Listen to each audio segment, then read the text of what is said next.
नमस्कार दोस्तों, स्वागत है आप सबका हमारे हिंदी ज्ञान बोध चैनल में। दोस्तों, हम 2000 प्रश्नोत्तरी की सीरीज़ कर रहे थे, तो अब तक हमने 1550 प्रश्नों के ऊपर मॉक टेस्ट लगा लिया था। अगर आपने नहीं लगाया है, लगाना चाहते हैं तो लगा सकते हैं, अलग से प्लेलिस्ट बना दी है। तो आज हम काव्य पंक्तियों के ऊपर चौथा वीडियो लेक्चर करेंगे और अंतिम वीडियो लेक्चर है काव्य पंक्तियों के ऊपर। इससे पहले हमने 3 वीडियो लेक्चर कर लिया था, अगर आपने नहीं देखा है तो देख सकते हैं। तो चलिए आज का वीडियो लेक्चर शुरू करते हैं। प्रश्न आपके सामने है। निम्नलिखित काव्य पंक्तियों को उनके कवियों के साथ सुमेलित कीजिए। सूची 1 में काव्य पंक्तियां हैं, सूची 2 में कवियों के नाम हैं।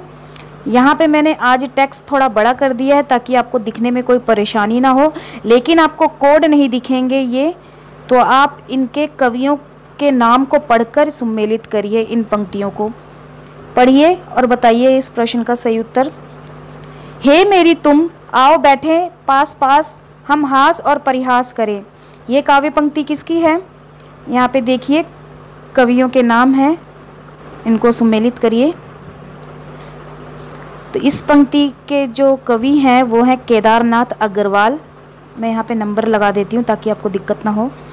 दूसरी पंक्ति है, और वह सुरक्षित नहीं है जिसका नाम हथियारों की सूची में नहीं है। ये पंक्ति किसकी है?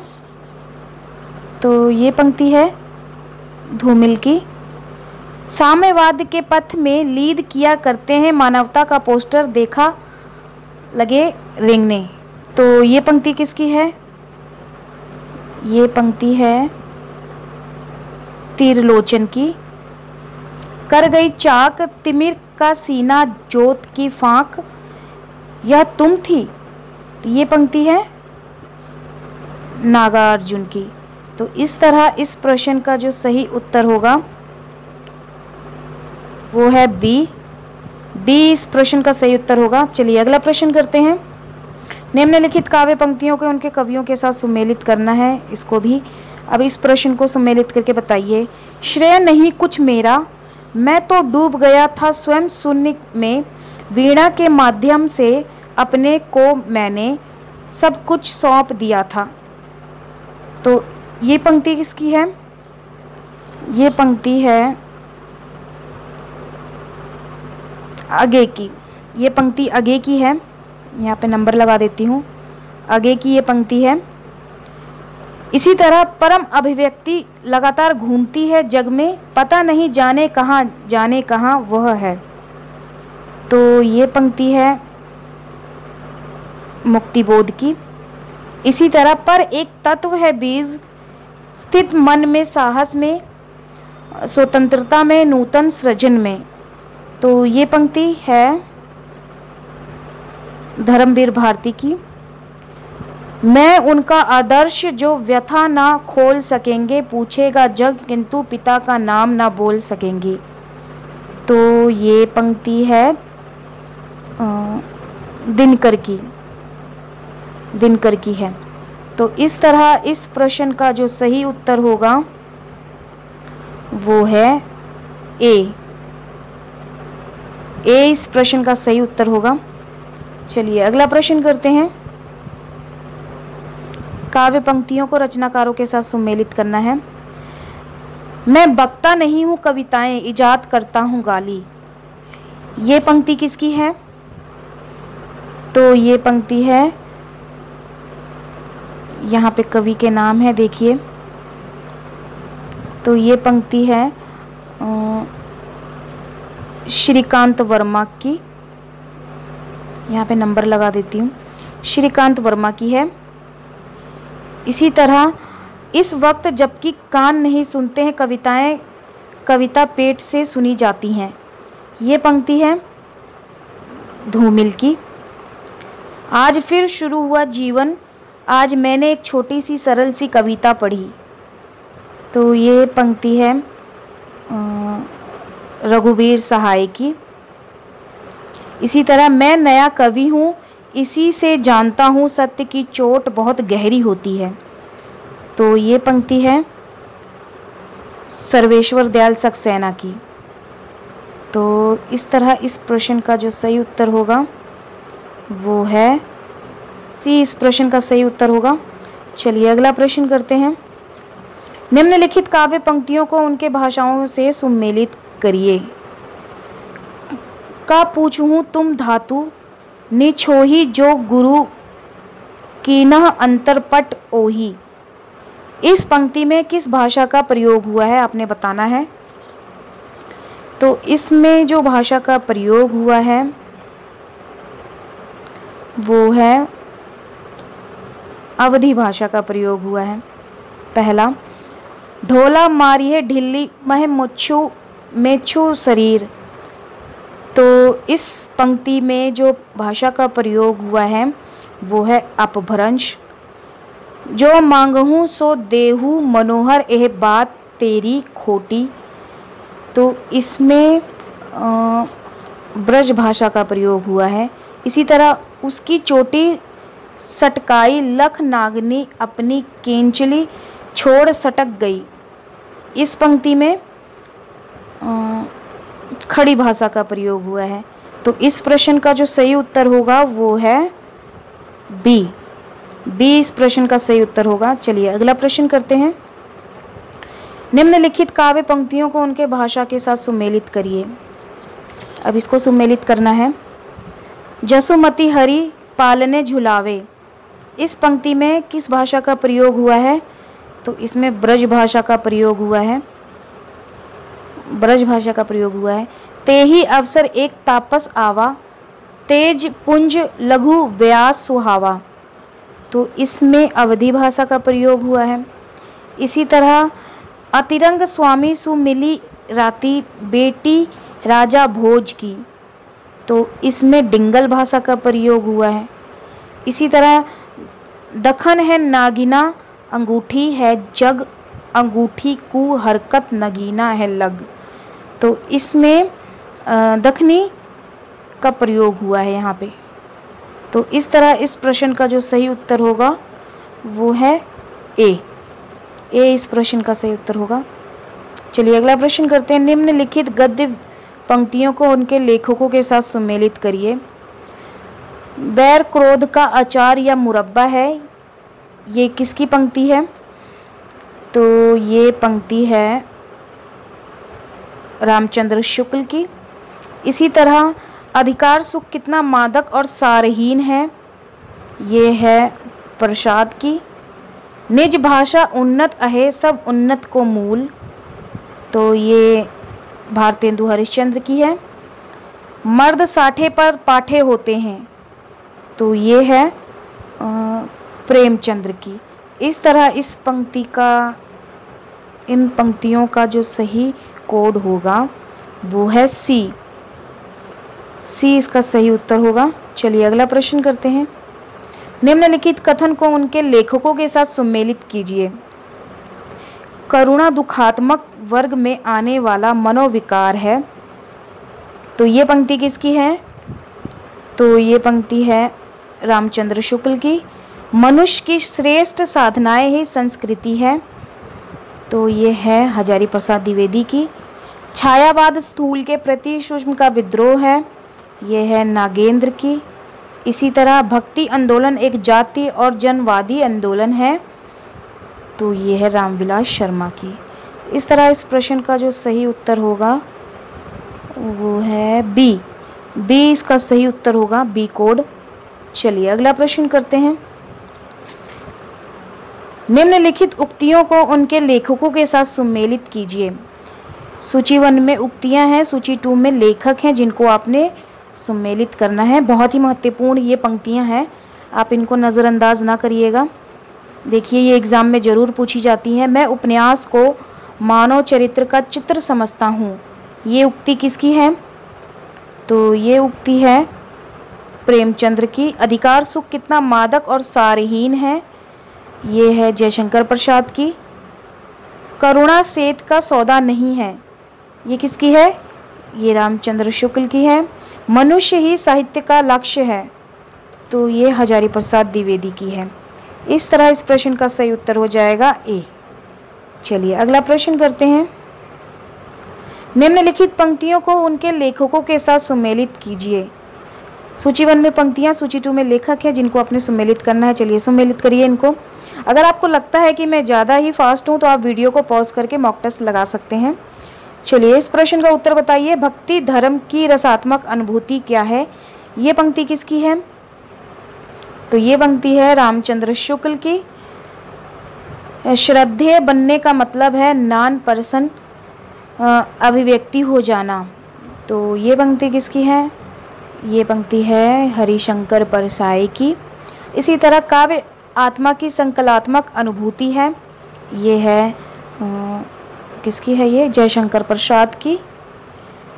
पंडिताई भी एक बोझ है, तो ये है हजारी प्रसाद द्विवेदी की। इस तरह इस प्रश्न का जो सही उत्तर होगा वो है डी।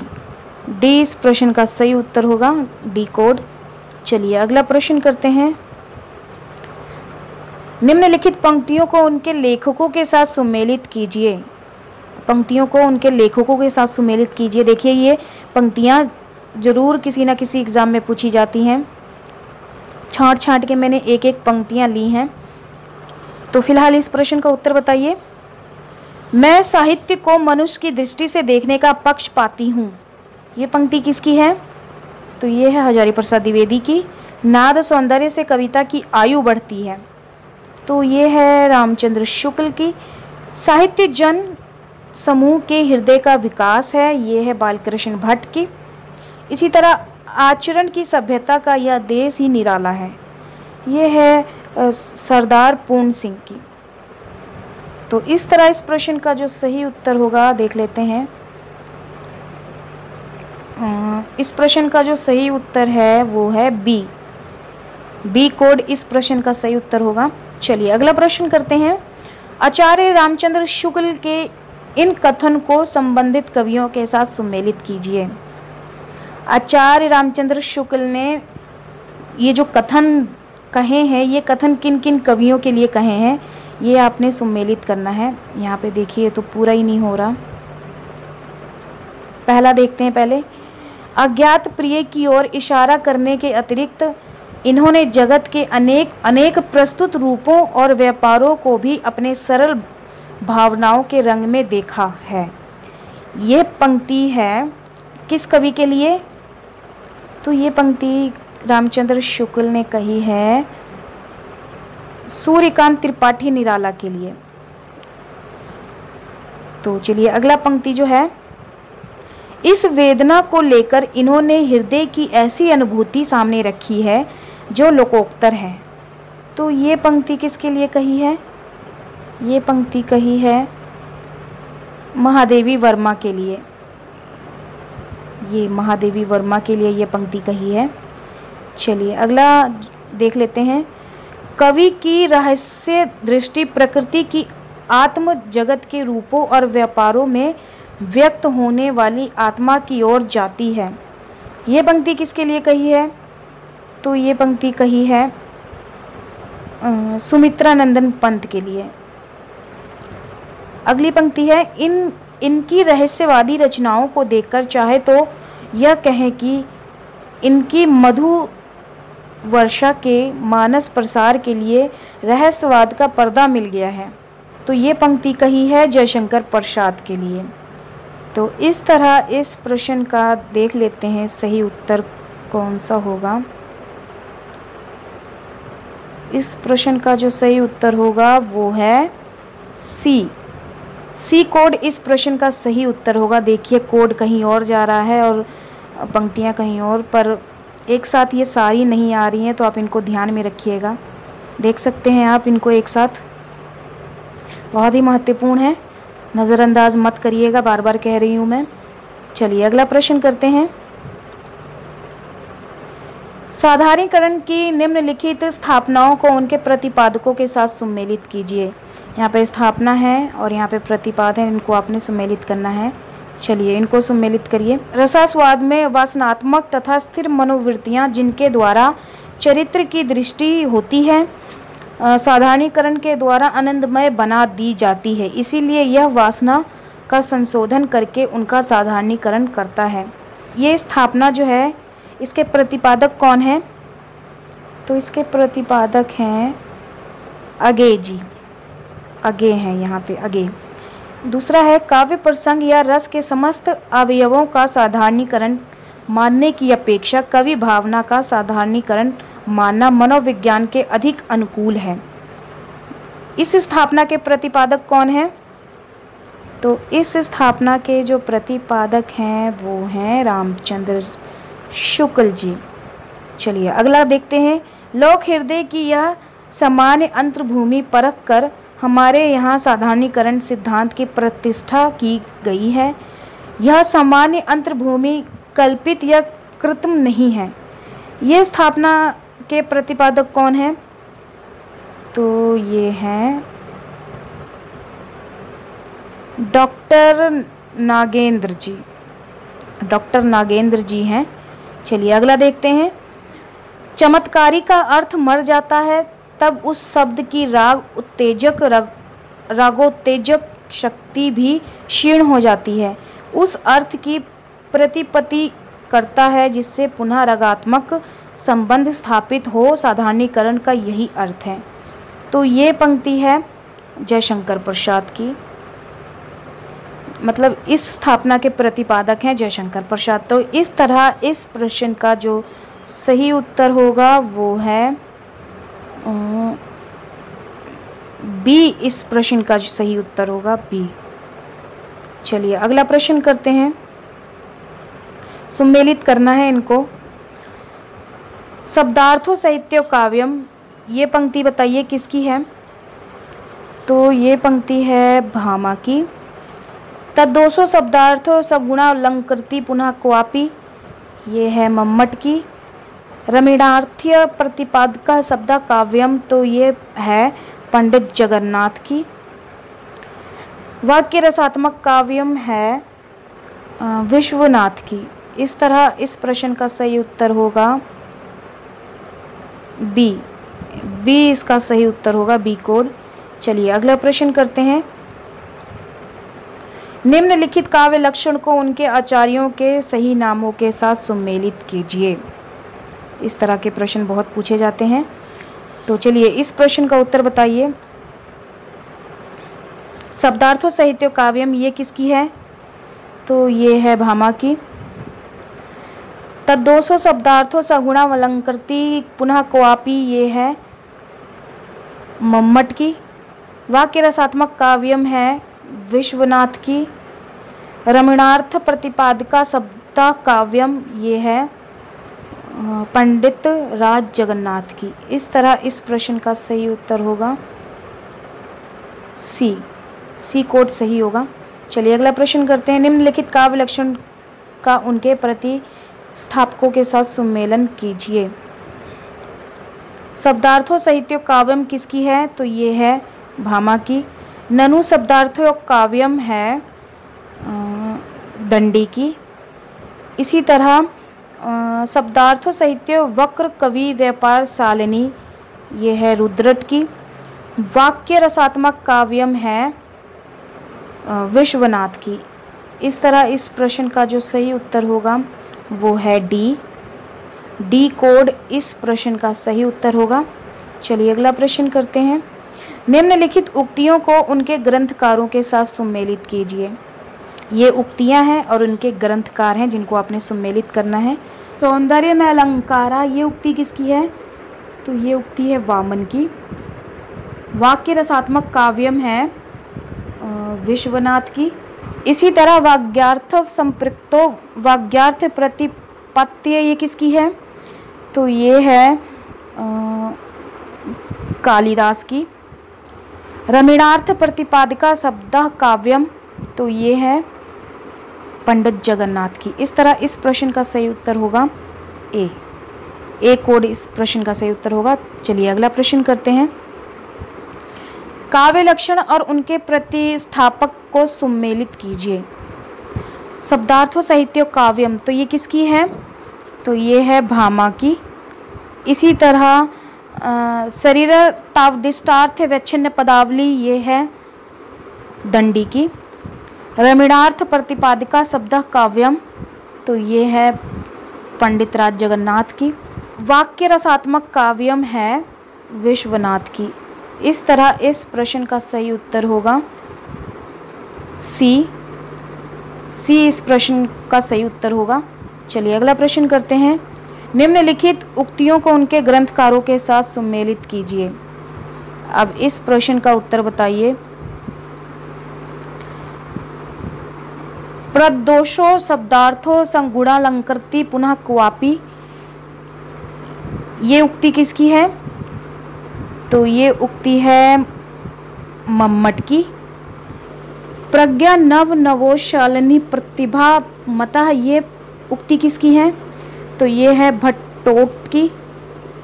न कांतिमपि निर्भूष विभाति वनिता मुखम, तो ये पंक्ति है भामा की। इसी तरह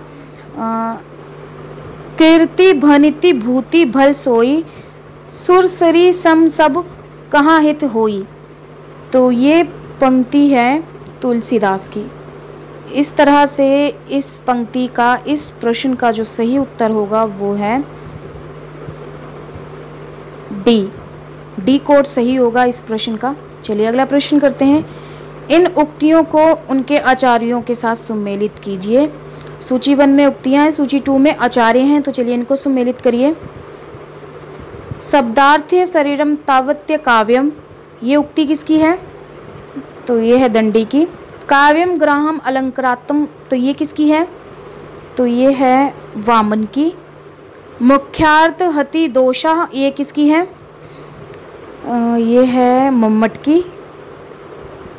करोति कीर्ति प्रीति च साधु काव्य निबंधम, तो ये है भामा की।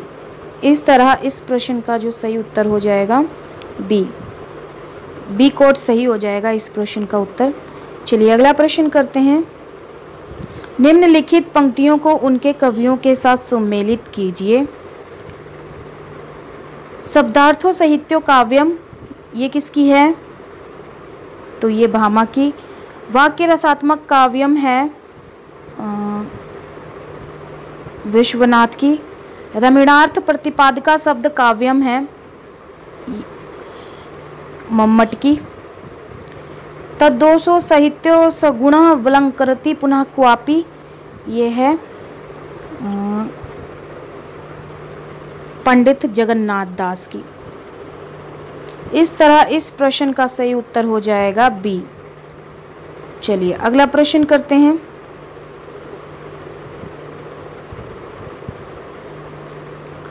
निम्नलिखित आचार्यों को उनके कथनों के साथ सम्मिलित कीजिए। ये आचार्य हैं, ये इनके कथन हैं जिनको आपने सम्मिलित करना है। चलिए सम्मिलित करके बताइए। दंडी का कथन कौन सा है इनमें से? तो शरीर ताव दिष्टार्थ विच्छिन्न पदावली। भामा का शब्दार्थी साहित्य काव्यम गद्य पदे च द्विधा, तो ये है दूसरा। वामन का है काव्य शोभाया कर्तारा धर्मगुणा। क्षेमेंद्र का है अनौचित्य हते नायात्ता रस भागस्य कारणम, तो ये तीसरा। इस तरह इस प्रश्न का सही उत्तर होगा डी कोड इस प्रश्न का सही उत्तर होगा। चलिए अगला प्रश्न करते हैं। इन स्थापनाओं को उनके विद्वानों के साथ सम्मिलित कीजिए। अब इस प्रश्न का उत्तर बताइए। महान कवि वही हो सकता है जो साथ में गंभीर दार्शनिक हो। यह स्थापना किस विद्वान की है? तो ये है कॉलरिज की। कविता व्यक्तित्व की अभिव्यक्ति नहीं बल्कि उससे पलायन है, तो ये स्थापना है टी.एस. इलियट की।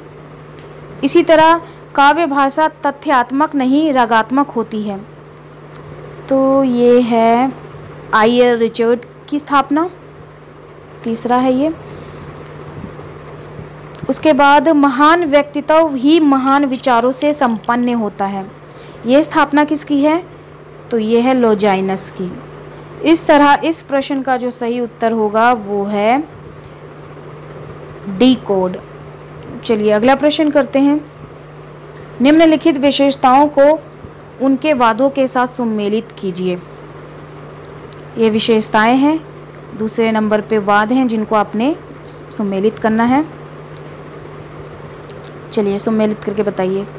दोस्तों अगर आप हमारे टेलीग्राम चैनल और व्हाट्सएप ग्रुप के साथ जुड़ना चाहते हैं तो डिस्क्रिप्शन में मैंने लिंक दे रखा है, आप क्लिक होकर डायरेक्ट जुड़ सकते हैं। वहाँ पे मैं काफ़ी सारे मटेरियल उपलब्ध करवा चुकी हूँ और आगे करवा भी रही हूँ। और वीडियो को एक लाइक कर दीजिएगा। तो चलिए इस प्रश्न का उत्तर बताइए। फिलहाल प्रकृति और प्राचीन यूनानी ग्रंथों का अनुकरण है, ये किसका है, किस वाद से संबंधित है? ये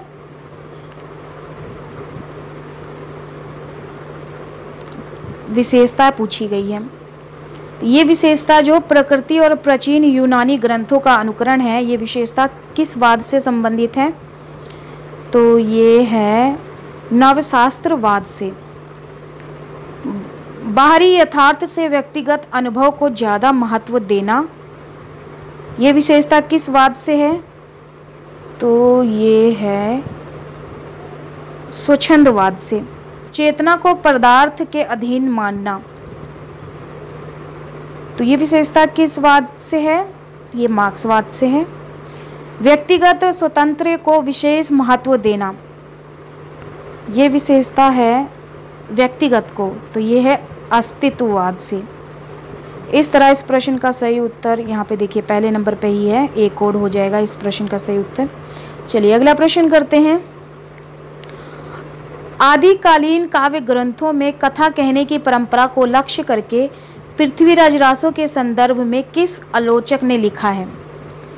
कथा की परीक्षा इतिहास की दृष्टि से नहीं, काव्य की दृष्टि से होनी चाहिए। पुराने कथाएं काव्य ही अधिक हैं, इतिहास वे एकदम नहीं है। तो ये किसकी कथन है? ये बताइए देख के, ये कथन किसका है? ये कथन है हजारी प्रसाद द्विवेदी का। विकल्प सी सही उत्तर होगा।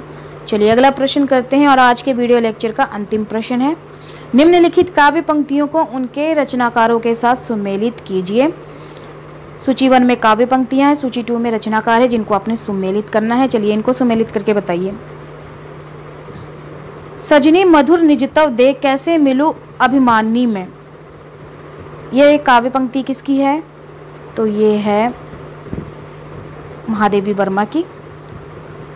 प्रिय के हाथ लगाए जागी ऐसी मैं सो गई अभागी, तो ये पंक्ति है सूर्यकांत त्रिपाठी निराला की। तू अब तक सोई है आली आंखों में भर विहागरी, ये पंक्ति किसकी है? तो ये है जयशंकर प्रसाद की। कौन तुम रूपसी कौन व्योम से उतर रही चुपचाप, ये पंक्ति किसकी है? तो ये है सुमित्रा नंदन पंत की। हाँ, इस तरह इस प्रश्न का सही उत्तर बी हो जाएगा, बी हो जाएगा। तो ये थे आज के 25 प्रश्न। उम्मीद करती हूँ आज के प्रश्न आपको पसंद आए होंगे और इस वीडियो लेक्चर की फीडबैक कमेंट सेक्शन में कमेंट करके ज़रूर दीजिएगा। अगर वीडियो में कोई कमी लगती है तो बताइएगा ज़रूर, ताकि मैं उसको सुधार कर सकूँ। तो चलिए फिर मिलते हैं एक नए वीडियो में एक नए टॉपिक के साथ। धन्यवाद।